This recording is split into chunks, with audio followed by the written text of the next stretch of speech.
illuminated what needs to leave is this excessive people pleasing.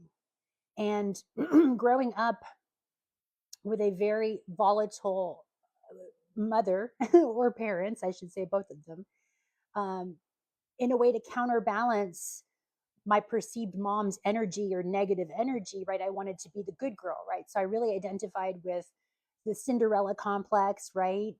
Having these mean, evil sisters, and then yet being the good girl, and being wanting to attract the prince who just saw the best in her, and ended up, coming and saving her, and the whole archetype of Cinderella. And you guys are, I'm sure everybody here is watching this is familiar with that story. So what was coming up for me today is I've been in this purge mode, right? Just cleaning up my diet, cleaning up my environment, working with essential oils more, tapping, grounding, all the things that we've been told to do that helps, which it really does help, to do these things because it is a clearing out process.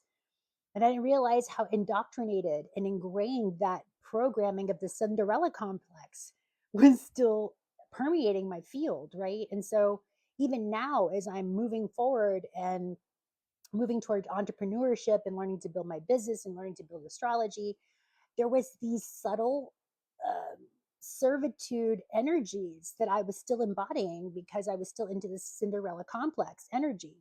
And maybe you guys want to put in the comments if you guys can relate, if you ever watched Cinderella, or you're familiar with the archetype, and how that could be playing out in your everyday life, in how you show up in the world.